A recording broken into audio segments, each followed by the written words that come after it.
Bonjour très chers internautes, c'est avec un réel plaisir que nous allons aborder un nouveau numéro sur notre chaîne pour répondre au rendez-vous que nous nous sommes fixés, de continuer à parler de la question relative au message de William Branham. Et cette fois-ci, nous allons aborder un nouveau numéro, comme vous le savez toujours. Nous allons aujourd'hui, après avoir parlé, démontrer comment est-ce que William Branham s'est autoproclamé Élie le prophète de Malachie chapitre 4. Et nous l'avons démontré avec vous. Les faits ont été bien exposés et personne n'a pu nous dire le contraire, comme vous le savez. Vous savez très bien que le silence de ceux qui se présentent comme étant les défenseurs du message de William Branham témoigne effectivement du fait qu'ils n'ont pas de contre-arguments, et ce qui renforce davantage la force de la vérité pour permettre à quelqu'un d'être éclairé et de prendre la décision qui s'impose vis-à-vis du message de William Branham. Alors maintenant, ici, nous allons aborder un nouveau numéro. Nous allons parler de William Branham sur le chemin d'Alexander Dowie. William Branham sur le chemin d'Alexander Dowie. Et vous savez très bien ensemble avec moi que les adeptes du message du temps de la fin du prophète William Branham vous affirmeront sans rire que William Branham est le prophète Élie envoyé, Élie de Malachie chapitre 4, envoyé pour préparer la seconde venue de Christ, et que ce dernier a préparé réellement la seconde venue de Christ par la restauration de la parole, en ramenant le cœur des enfants à la fois, ou encore au cœur de leur père. Alors, maintenant, lorsque vous écoutez ces discours-là, si les branhamistes vous racontent ces discours, c'est parce qu'ils tiennent ça de Branham lui-même. Seulement, nombreux sont ceux qui ne prennent pas le temps de sonder les choses pour comprendre effectivement d'où est-ce que William Branham tenait cette théorie de se prénommer ou encore de s'autoproclamer Élie, le prophète de Malachie chapitre 4. Alors, la question qu'on doit se poser dans ce numéro-ci, puisque nous parlons de William Branham sous les traces ou encore sur le chemin ou sous les pas d'Alexander Dowie, nous parlerons effectivement de qui était Alexander Dowie et quelle était la relation ou encore quelle est l'influence que ce dernier, son message ou encore ce qu'il croyait à apporter comme influence dans le message ou le ministère de William Branham. Alors, Branham est-il réellement Élie de Malachie chapitre 4 tel que les disciples le chantent, tel qu'on le chante? Parce que vous savez très bien que dans le monde du message du temps de la fin, vous ne pouvez pas être croyant du message du temps de la fin sans que l'on ne vous ait parlé de Malachie chapitre 4.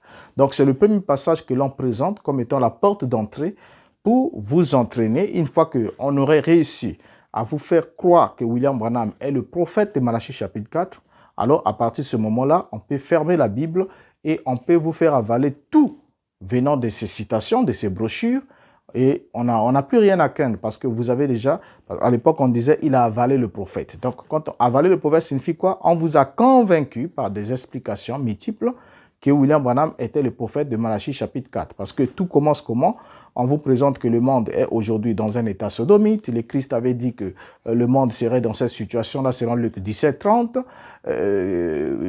Les deux anges ont failli être connus sexuellement par les habitants de Sodome. Et quand le monde sera dans cette même condition, alors le feu descendra du ciel et détruira le monde. Mais comme Dieu ne détruit jamais le monde sans avertir le monde par un prophète pour mettre à l'abri ceux qui doivent être sauvés, alors il faut que Dieu envoie un prophète comme au temps de Noé. Et puisque Christ a aussi dit ce qui arriva au temps de Noé arrivera par l'avènement du Fils de l'homme. Et c'est comme ça que l'on va vous emmener pour vous demander de découvrir qui est le Noé de votre temps. Et puisque vous n'aurez pas la réponse à cette question, alors on vous présentera Malachie chapitre 4. Donc c'est ça la technique d'évangélisation dans le monde du message du temps de la fin pour vous emmener à croire en William Branham. Et une fois que vous aurez cru qu'il était le prophète de Malachie chapitre 4, c'est fini pour vous. Vous êtes déjà dans le filet, alors on peut commencer à vous abréver des citations tirées de ces sermons, puisqu'il est déjà légitimé pour vous. Alors tout ce qu'il aura à dire, ce sera la parole du prophète. Alors la question qu'on doit se poser ici, avant d'aller en profondeur, c'est celle de savoir si William Branham était réellement Élie de Malachie chapitre 4. Et vous savez très bien que quand nous lisons notre Bible, Malachie chapitre 4, le verset 5, nous dit « Voici, je vous enverrai Élie le prophète avant que le jour de l'Éternel arrive, ce jour grand et redoutable. » Alors, lorsque nous lisons ce verset, nous voyons bien qu'il y a un pronom personnel qui est indiqué. « Je vous enverrai ». Celui qui parle, c'est ici Adonai, c'est Jéhovah qui parle. Et il promet d'envoyer Élie le prophète à vous. Or, vous est mis pour qui? Vous ici remplace bien dans ces versets. Quand on regarde vous dans ces versets, on verrait des Congolais, des Américains, des Français ou encore n'importe qui se dirait non, vous êtes mis pour nous. Parce que ici, on doit savoir réellement à qui est promis Élie le prophète. Élie le prophète est fait, c'est une promesse que Dieu fait dans Malachie chapitre 4. Mais à qui est-ce qu'il fait la promesse d'envoyer Élie le prophète? C'est une bonne question à se poser à la base. Alors, vous ici ne remplace pas les Américains ni les Congolais, ni encore je ne sais pas, les Gabonais, les Ivoiriens, mais vous ici est mis pour les Israélites, est mis pour les enfants d'Israël.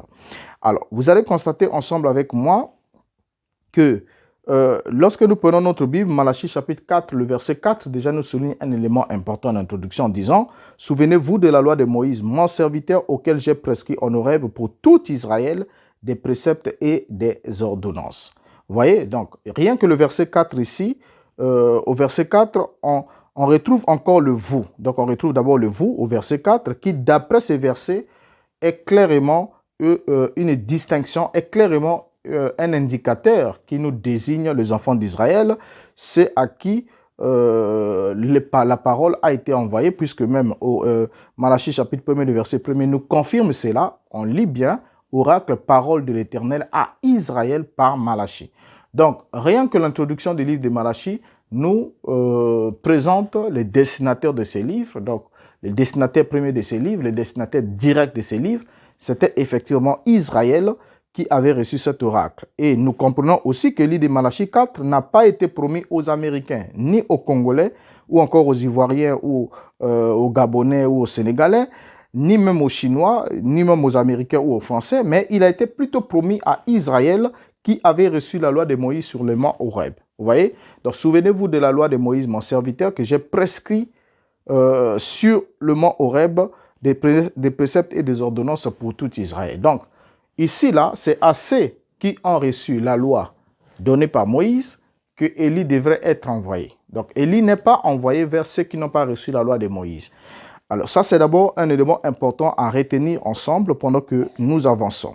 Donc, la promesse d'envoi d'Élie le prophète apparaît dans le dernier chapitre du livre de Malachie où nous lisons Malachie chapitre 4, le verset 5 qui nous dit « Voici, je vous enverrai Élie le prophète avant que le jour de l'Éternel arrive, ce jour grand et redoutable. » Et une simple analyse de ces versets nous montre que Élie ici est promis à Israël et le « vous » ici, le pronom personnel « vous » est effectivement mis exactement pour Israël et cela ne pourrait pas causer des amalgames pour emmener ces versets à aller plus loin, au-delà des sphères dont il est signifié ou il est assigné.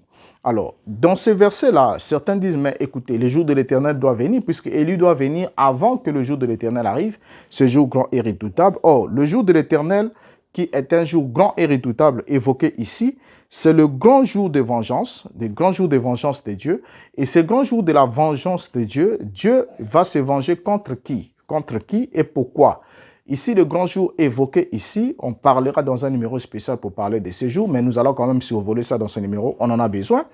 Ici, le grand jour évoqué ici, qui est le jour de l'Éternel, c'est le jour de la vengeance de Dieu contre Israël, le jour où il devrait frapper le pays d'Israël par interdit.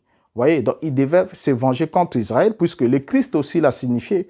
Il a dit que vous allez persécuter tout ça là, vous allez tuer les disciples et tout, jusqu'à ce que retombe sur vous le sang de tous ceux qui ont été versés sur la terre, depuis le sang de Zacharie, le sang d'Abel, jusqu'au sang de Zacharie que vous avez tué entre le temple et l'autel. Vous voyez, donc ce sang sera redemandé.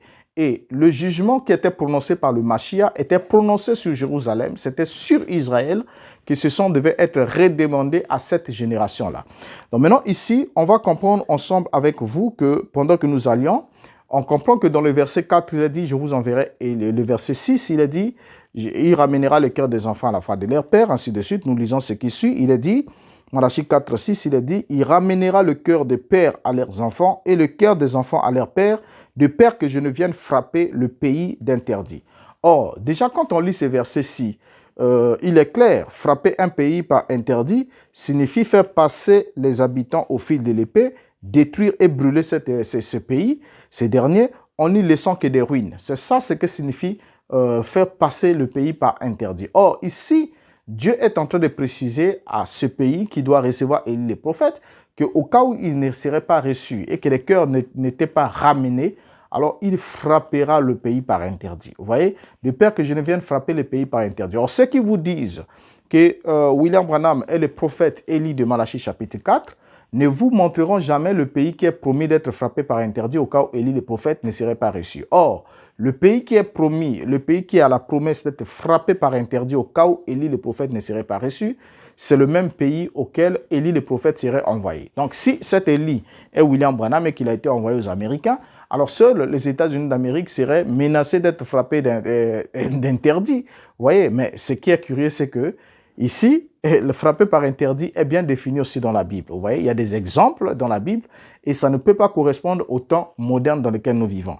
Quand on parle de frappé par interdit, on peut prendre plusieurs versets dans la Bible. On prend juste un seul verset, un exemple d'un pays qui a été frappé par interdit. Nous avons Josué chapitre 11, le verset 11. Nous lisons ce qui suit comme exemple. On frappa du tranchant de l'épée et l'on dévoua par interdit tous ceux qui s'y trouvaient. Il ne resta rien de ce qui respirait. Et l'on mit le feu à Hatzor. Donc, vous voyez, donc ce verset est clair. Ce verset nous montre comment est-ce qu'on a passé Hatzor par interdit. Qu'est-ce qu'on a fait? On a frappé par le tranchant de l'épée. Donc, il y a d'abord l'épée qui intervient. Et l'on dévoie par interdit tout ce qui s'y trouvait. Il ne resta plus rien de ce qui respirait. Et l'on mit le feu à Hatzor. Donc, le verset ici nous montre que Malachie chapitre 4 ne pouvait pas être accompli au-delà de la vie nationale juive. Et effectivement aussi, au-delà de la vie nationale juive, non seulement la vie nationale juive, mais au-delà aussi de l'époque de l'usage de l'épée comme arme. Parce que frapper par interdit, c'est faire usage de l'épée.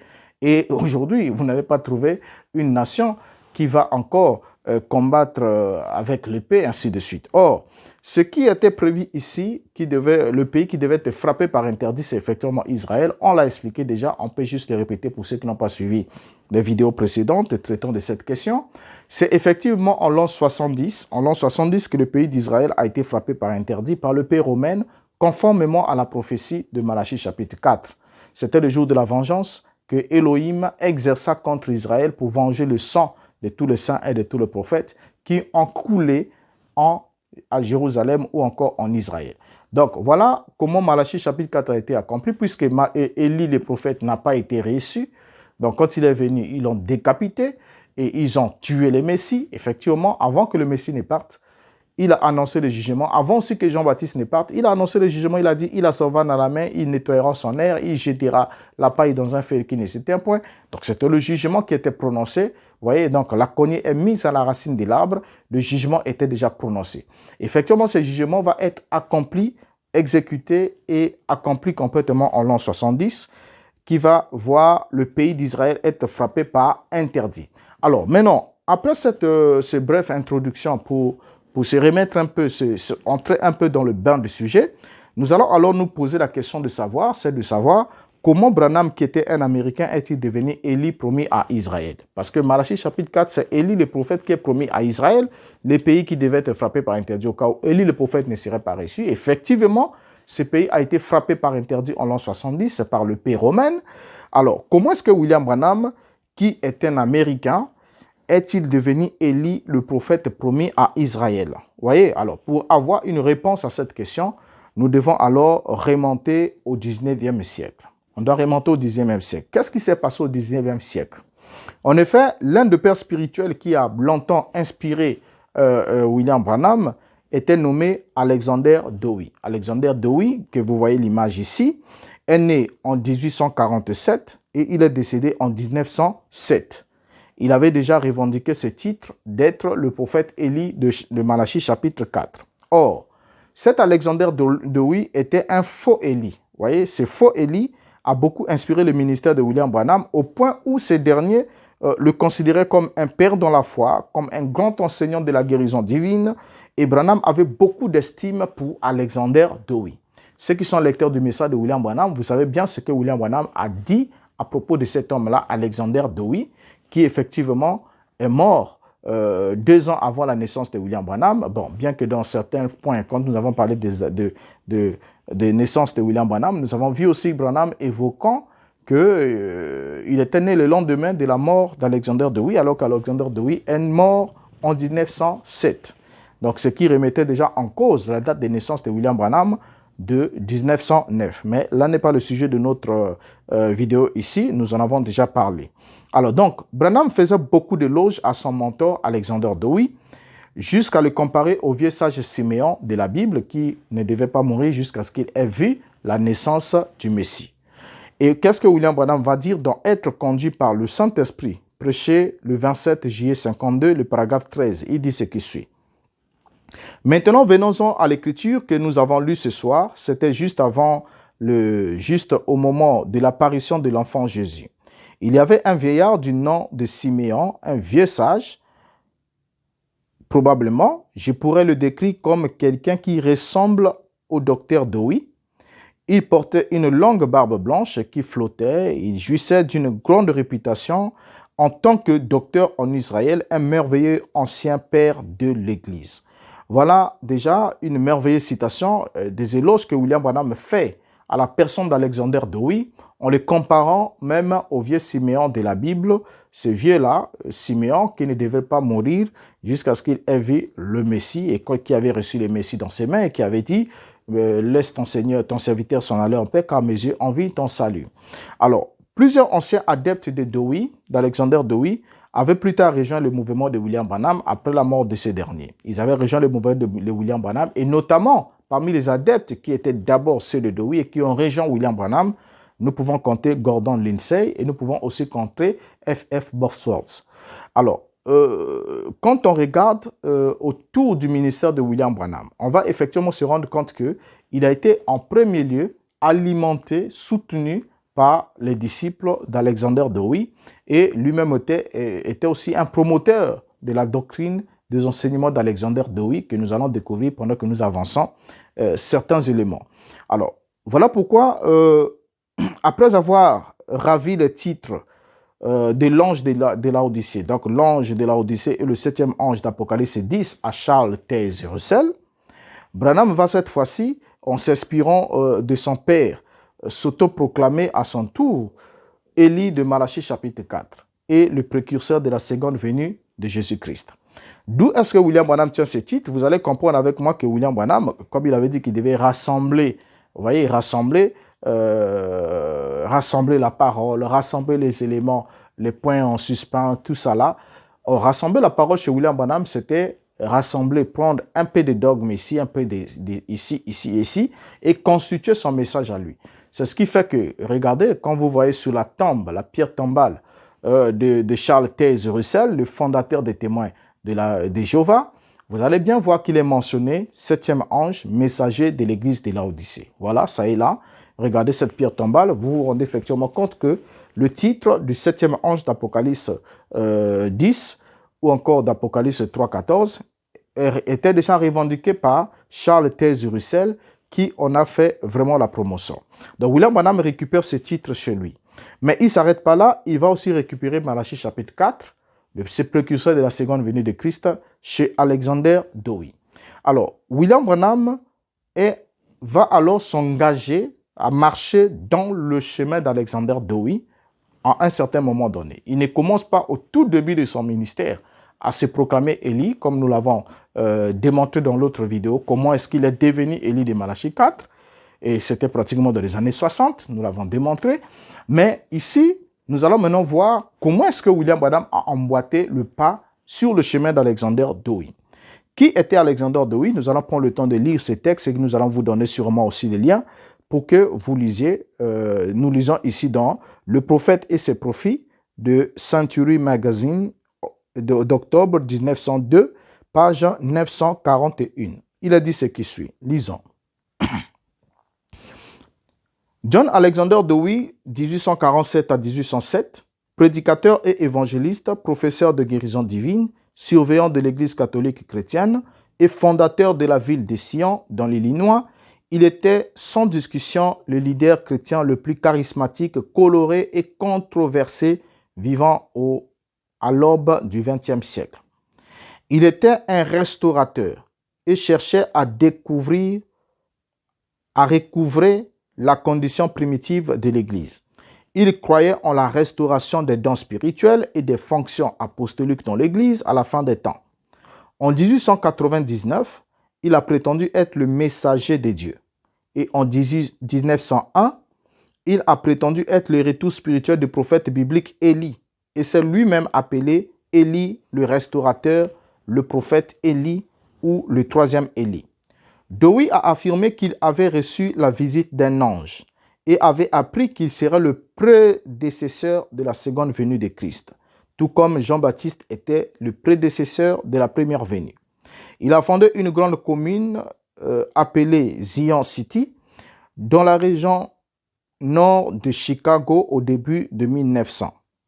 La vraie Sion se trouve en Israël.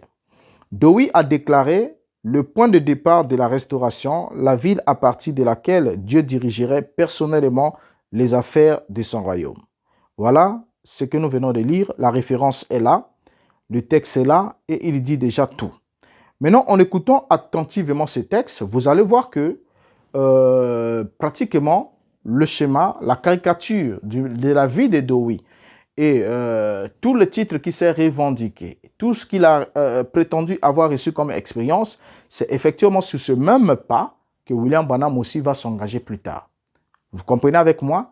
Vous allez vous poser une question. Posez-vous une question, c'est de savoir comment William Branham, qui avait reçu la commission d'être le précurseur de la seconde venue de Christ, ok, titre que nous voyons déjà, Dowie s'est réclamé ce titre-là. Donc, pour Dowie, il aurait reçu cela de la visite d'un ange qui lui avait appris. Donc, c'est un ange qui est descendu, qui lui a appris qu'il est le précurseur de la seconde venue de Christ. Ok, ça c'est Alexander Dowie d'abord. Alors, William Branham aussi, il va commencer à parler de cette expérience-là, d'un ange qui serait descendu dans les eaux de baptême après la photographie de 1950. Et c'est plus tard qu'il va constituer cette théorie, qui va commencer à la composer. Or, une mission si importante soit-elle, serait l'objet de la proclamation le plus tôt possible. On aurait entendu William Branham nous parler de cela. Nous parler de cela dans les toutes premières bandes enregistrées. Vous voyez, parce que c'est une commission qui est fraîchement donnée et au fur et à mesure. Mais William Branham n'en parle pas et c'est plus tard qu'il va constituer cette image-là. Et il va constituer l'image des précurseurs de la seconde venue. Ensuite, dans les années 60, il va alors s'approprier aussi le titre de Malachie chapitre 4, donc Élie, le prophète qui revient.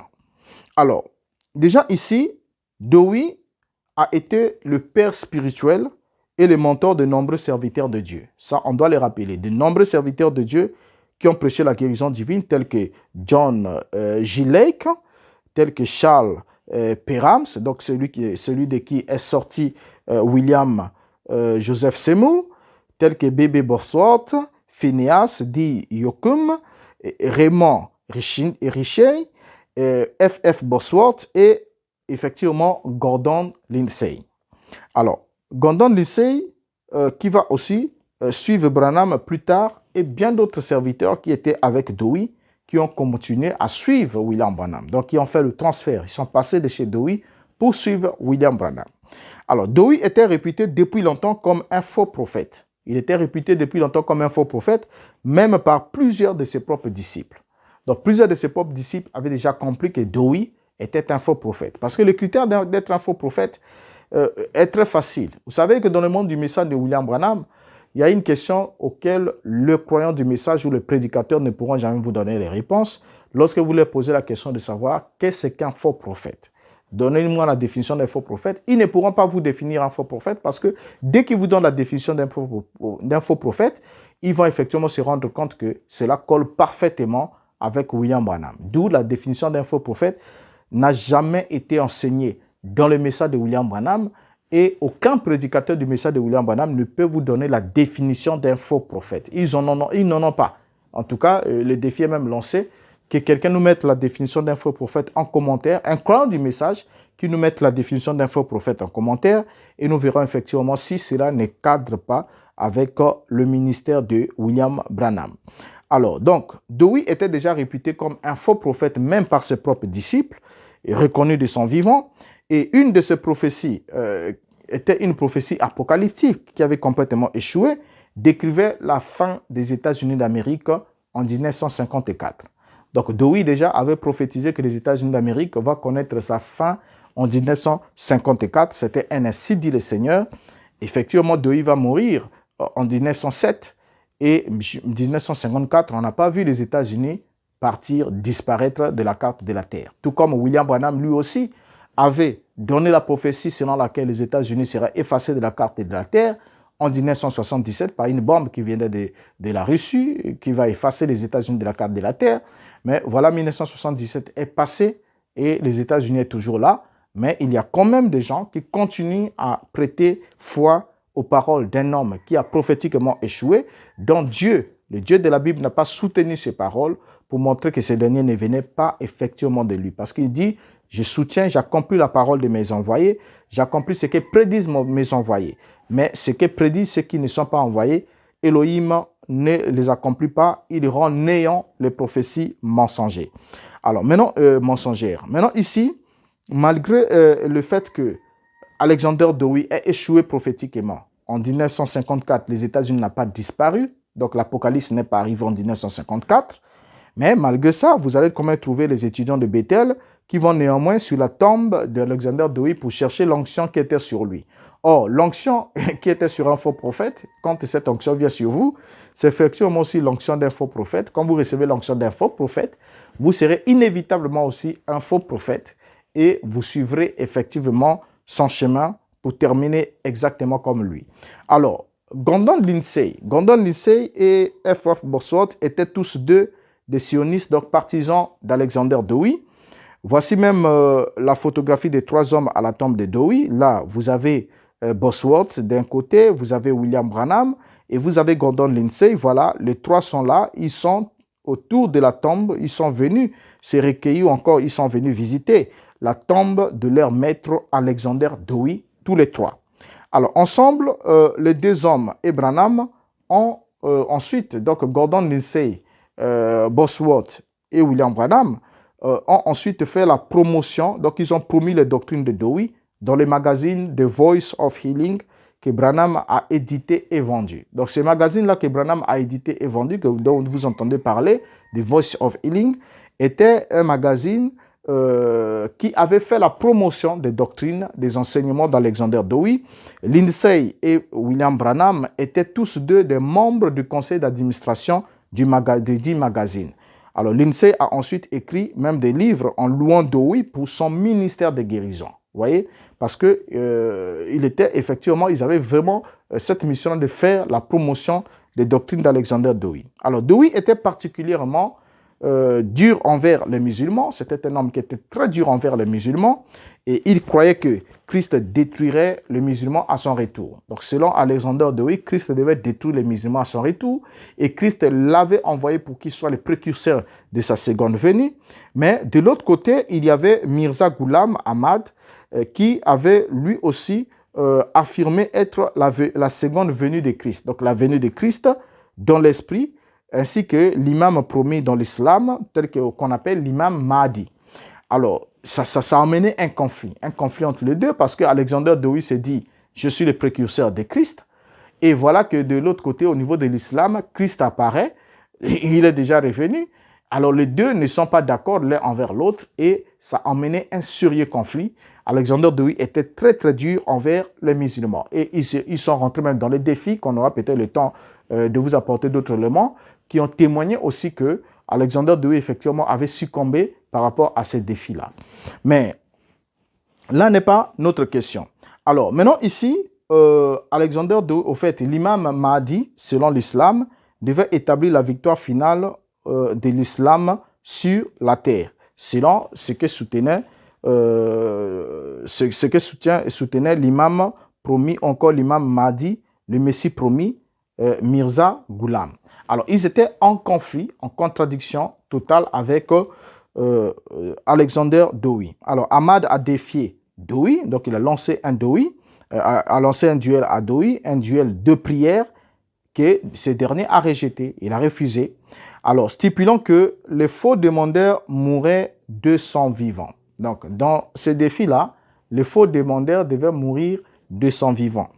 Alors, en 1905, lors d'une réunion, John Alexander Dowie fut atteint d'un AVC, donc un accident vasculaire cérébral. C'est un accident, regardez déjà le mot. Donc, il va être atteint d'un AVC dont il ne s'est remis jamais et il mourut en 1907, donc 2 ans plus tard. Mirza Ghulam Ahmad, lui, va mourir en 1908. Et la source, vous pouvez trouver ces informations dans Wikipédia, Dictionnaire des biographies australiennes, Feuilles de guérison, John Alexander Dowie, un résumé de sa vie, 1847-1907. Soyons vraiment vigilants sur cette question.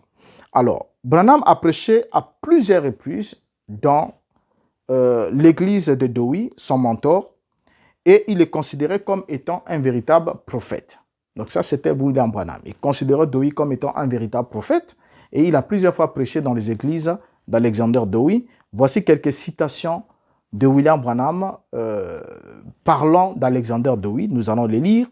En 1949, il prêche, il dit ce qui suit. Il dit « Cela fera 40 ans après sa mort que cette ville ira sur le rocher, mais après 40 ans, il y aura un réveil. Ce sera plus glorieux qu'il ne l'était au départ. » Et j'ai les écrits ici, juste en partie que je pourrais lire ici. C'est un peu, le docteur Dowie a prophétisé que quelques 40 ans après sa mort, les églises seraient restaurées avec plus de puissance et de gloire qu'elles ne l'étaient auparavant. Il a dit qu'entre-temps, l'église et la ville iraient jusqu'au rocher et que les glorieuses vérités seraient piétinées dans la poussière et le diraient.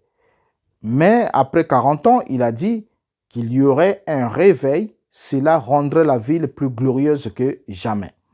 Bien, donc là, nous sommes en 1949.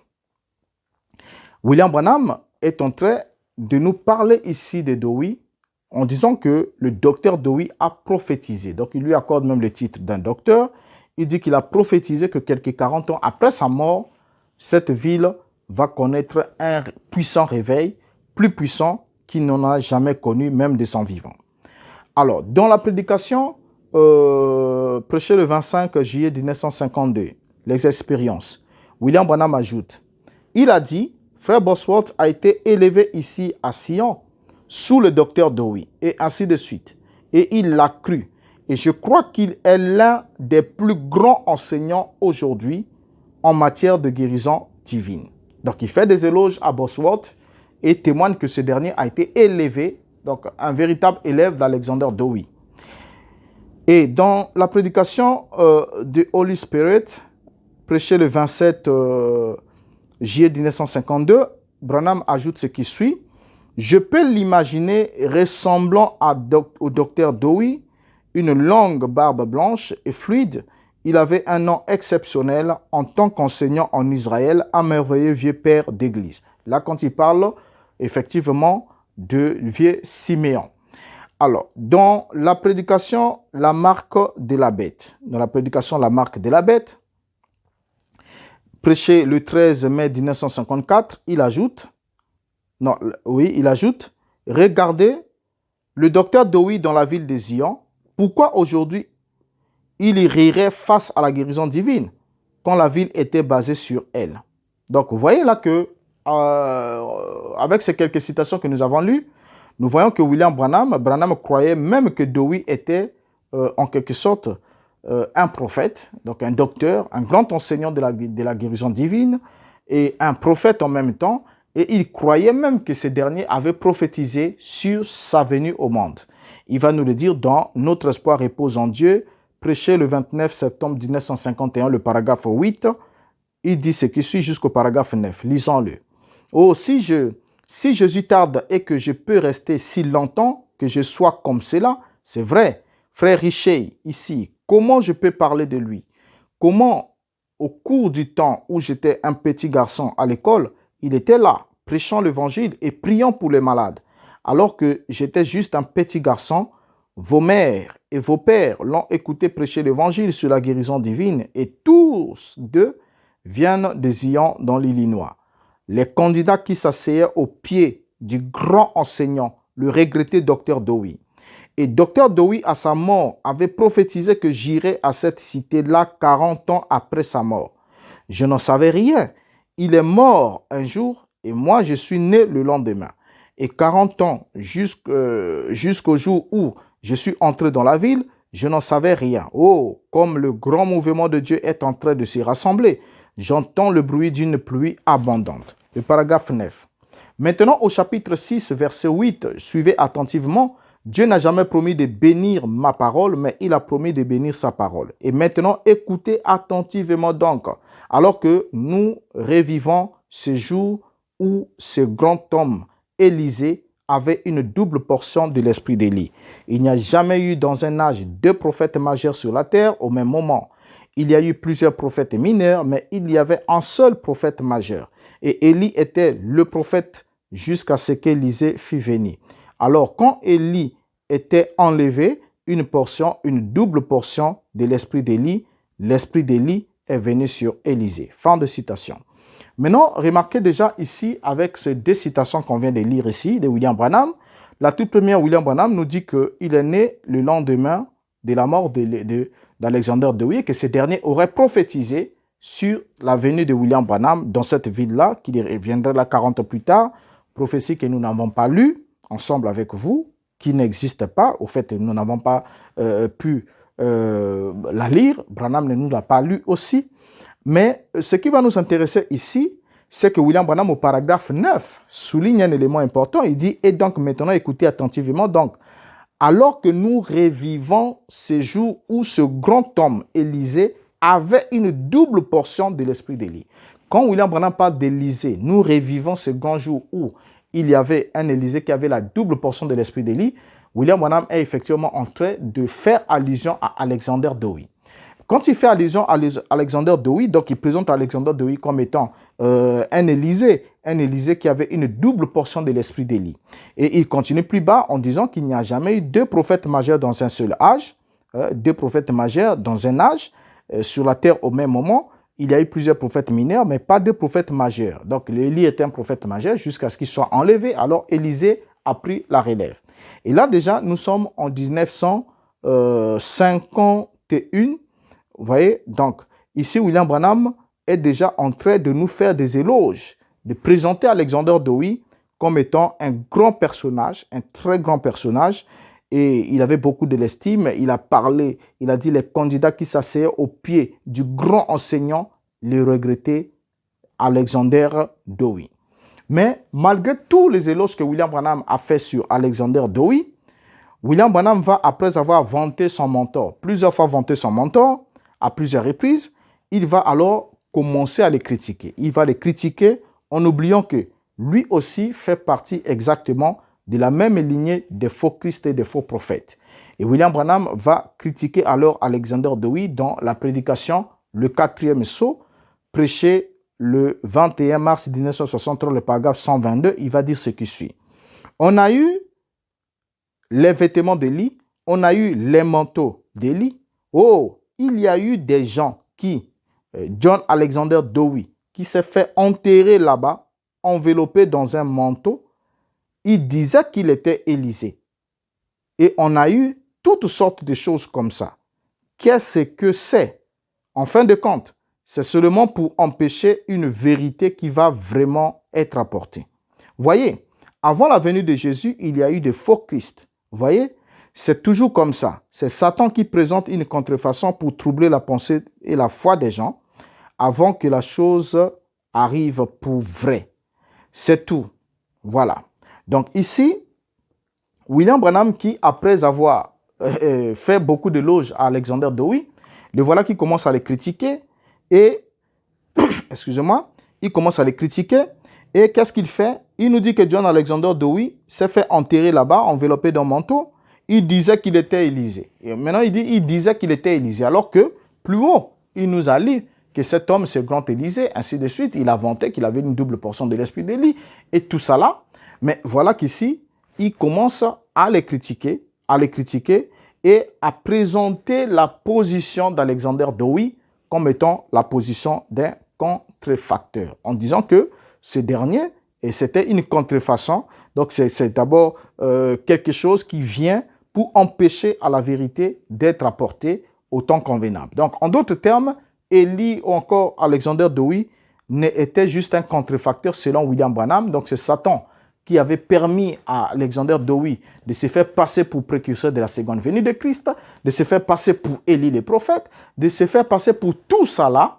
Et si Satan a permis ça, c'est pour jeter le trouble devant les gens, pour que quand la vraie chose va venir, donc la vraie chose vient avec William Branham, que les gens ne reconnaissent pas cela. Voilà la pensée de William Branham. Il parle de la contrefaçon en parlant du ministère d'Alexander Dowie comme étant une contrefaçon du ministère d'Élie, du précurseur de la seconde venue, de l'enseignement de la guérison divine. Donc toute la vie d'Alexander Dowie est résumée comme étant une vie contrefaite. Mais seulement ce que William Branham semble ignorer, c'est quoi? C'est que la contrefaçon est une copie ou une imitation, une fabrication d'une chose au préjudice de son auteur.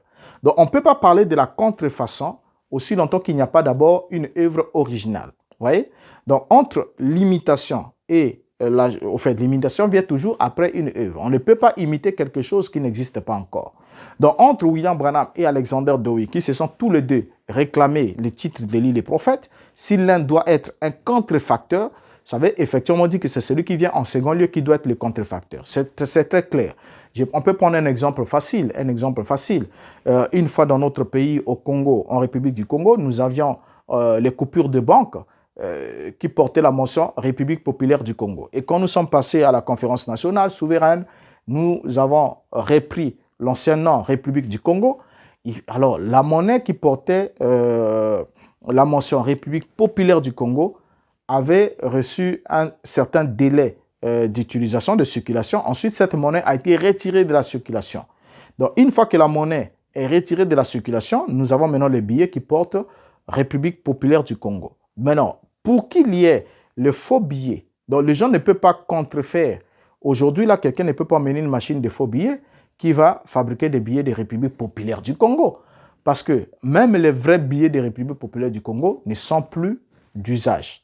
Donc même si vous emmenez 1 milliard, quelle que soit la quantité d'argent que vous aurez, tant que c'est République populaire du Congo, ça ne vaut rien, absolument rien. Et ça c'est pas différent d'un papier hygiénique, vous voyez?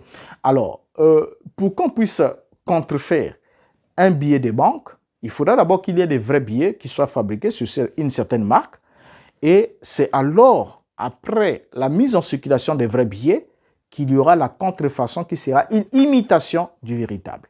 Mais ici, William Branham nous dit qu'Alexander Dowie était la contrefaçon. Il est présent comme étant un ministère contrefait d'Élie le prophète. Il s'est même enterré avec un manteau autour de lui et il se disait qu'il était Élie. Donc, vous voyez, il parle ironiquement et il se moque de cet homme dont il a fait des éloges pendant des années. Et là, William Branham arrive en 1963.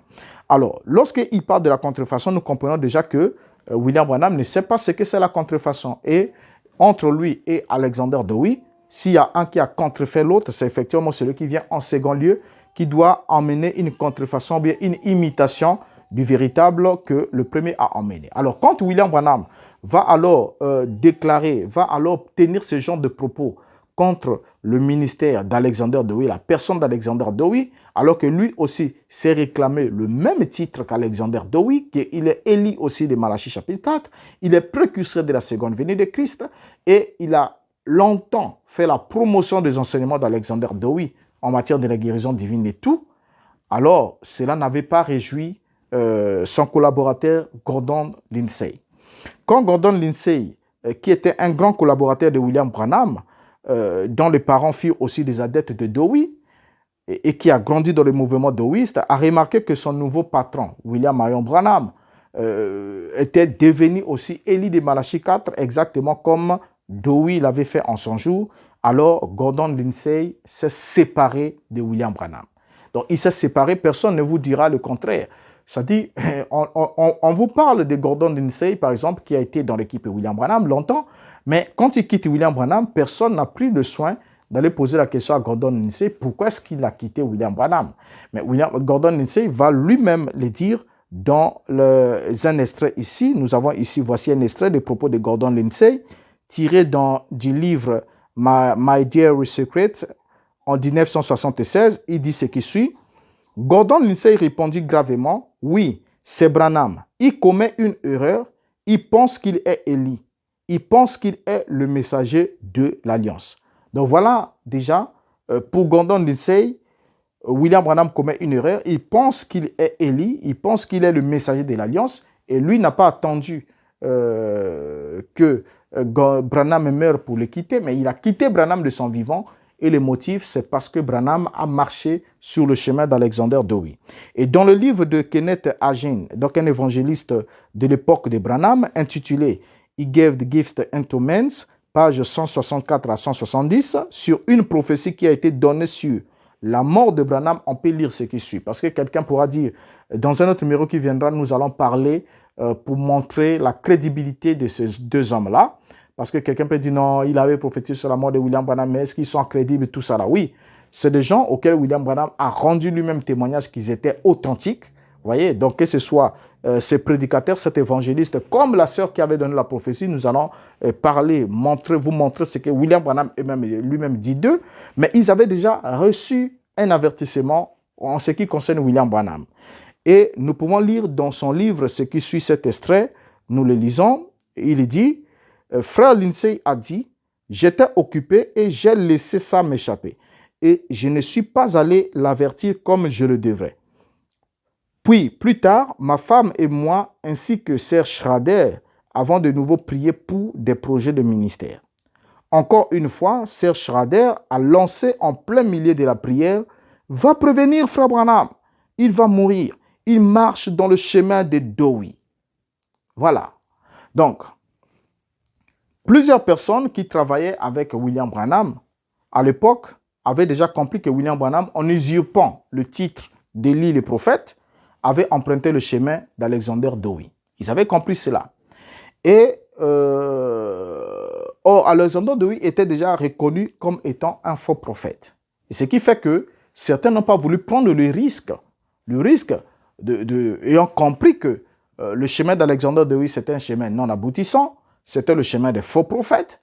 Et quand William Branham a embrassé ce chemin-là, plusieurs de ceux qui étaient avec lui l'ont abandonné. Ils ne l'ont pas abandonné parce qu'il est resté dans le vrai, mais c'est parce qu'il s'est engagé sur le faux chemin en reprenant exactement tous les titres que c'était habillé ou c'était approprié Alexander Dowie. Et William Branham va s'approprier tous ces titres-là. Ce qui va faire que, vous allez remarquer que dans le message de William Branham, après, il va parler de l'ange qui est descendu et qui lui a dit qu'il va être le précurseur de la seconde venue de Christ, comme Jean-Baptiste. Mais chose curieuse, c'est que Jean-Baptiste n'est pas mort sans voir le Messie. Vous voyez, il devait le recevoir de son vivant et l'introduire. Et William Branham va échouer lamentablement dans la qualité d'Élie, puisque nous avons parlé aussi dans l'exposé que nous avons parlé de l'enlèvement au 7e âge de l'Église. Nous avons démontré, comme dit William Branham, que Élie va partir dans l'enlèvement avec son groupe vivant. Parce que Élie, le messager du 7e âge de l'Église, lui ne doit pas passer par la mort. Il doit être vivant, comme le 7e homme Enoch, qui n'est pas allé par la mort. Paul et les autres, tous ça là sont morts. Mais qu'est-ce que nous remarquons, c'est que William Branham, qui effectivement avait l'esprit d'Élie, qui devait être pris dans l'enlèvement, en passant par la translation sans passer par la mort, a effectivement laissé une tombe.